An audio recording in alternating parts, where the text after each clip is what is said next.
Hello అండి, అందరు ఎలా ఉన్నారు? బాగున్నారు? నేను కూడా బాగున్నాను. అందరు బాగుంటారు, అందులో మనం ఈ డైలాగ్ ఎలా అందరు కామెంట్ చేయండి.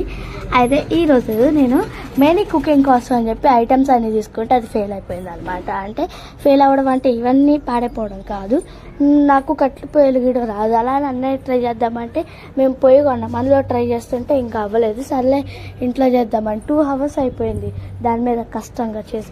ఇంకా అందుకే లోపలికి వచ్చి చేశాను. ఇంకా చపాతీలు చేసి అందులోకి బటర్ మసాలా. మీకు చెప్పడం మర్చిపోయాను, మీరు ఒక కర్రీ చేద్దాం అనుకొని అందులో అది లేకుండా ఉంటే ఎలా ఉంటుంది అంటే, మీరు ములక్కాయ కర్రీ వండుకోవాలనుకున్నారు కానీ అందులో ములక్కాయ లేవు, కానీ కర్రీ వండే సూపర్ ఉంది. అదే నా ప్రయోగం ఈరోజు. నేను బటర్ మసాలా కర్రీ వండుదామని అన్ని ఐటమ్స్ అయితే తీసుకుని అక్కడ ఉన్నాయని బటర్ మసాలా, కానీ బటర్ లేదు నా దగ్గర. ఇంకా దాని ప్లేస్లో వెన్న వచ్చి చూసారా, పెరుగు మీద మీగడి దాన్ని దాచిపెట్టి వెన్న చేస్తారు. సో ఆ వెన్న ఉంటే దాంతో ఆ కర్రీ ఉండాలి. సూపర్ అంటే అబ్బా ఎంత బాగా కర్రీ. అది కూడా నేను వండేయాలి. ఏంటంటే దద్దోజనాలు, పులిహోర ఇలా చిన్న చిన్నవి వండుతాయి, ఎక్కువ పెద్దవాటికి పోను. ఎగ్ రైస్, ఫ్రైడ్ రైస్ ఇవే నేను బాగా చేసేది. అలాంటి కర్రీలు అంటే నాకు కష్టమే, అంత బాగా నాకు రావు. దాని మీద నేను చెప్పేస్తాను, నాకు కర్రీలు అంత బాగా రావు. బట్ ఏదో అప్పుడన్నా స్వీట్స్ బాగా చేస్తా, కర్రీస్ కూడా అలా చేస్తా.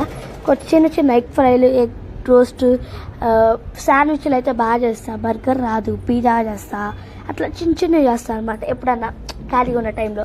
ఇంక ఇప్పుడు హాలిడేస్ కదా, ఇంకా రోజుకో ప్రయోగం చేస్తూ ఉంటే అలా తిట్టించుకుంటూనే ఉంటాను నేను. వంట విషయంలో ఏదైనా ఫెయిల్ అయిందంటే ఇంకా తిట్టలేగా అమ్మ చేతిలో. కర్రీ వాటికి సూపర్ ఉంది ఇలా అనుకోవాలి. నాకు నైట్ టైం చేస్తే సూపర్ వస్తాయి, మార్నింగ్ టైం చేస్తే సూపర్ వస్తాయి అనుకోవాలి. అండ్ బటర్ లేకుండా బటర్ కర్రీ, ఇదేనండి నా వంట పేరు. అంతే ముచ్చట. ఇది ఏ రోజు చేశానంటే సండే మార్నింగ్ అనమాట. అదే నేను టిఫిన్ తినకుండా ఈ చపాతీలు తిందాం అనుకున్నా. ఈ బుజ్జి చపాతీలు ఏం సరిపోతాయి అని చెప్పేసి ఒక చిన్న దుబ్బరెట్టేసాను అనమాట. ఇంకా దాంట్లో టేస్ట్ చేస్తే సూపర్. ఓవర్ యాక్షన్ కోసం అని కొన్ని ఆనియన్స్ గార్నిష్గా పెట్టి చేశాను. సో కర్రీ అయితే సూపర్ హైలైట్లో అవుతుంది అనమాట, అంత బాగుంది. మమ్మీ నమ్మలేదు నేను చేశానంటే, చాలాసేపటికి ఎప్పుడో నమ్మింది. ఇంకా అంతే ఈరోజు ముచ్చట. బాయ్, ఒక లైక్ కొట్టండి.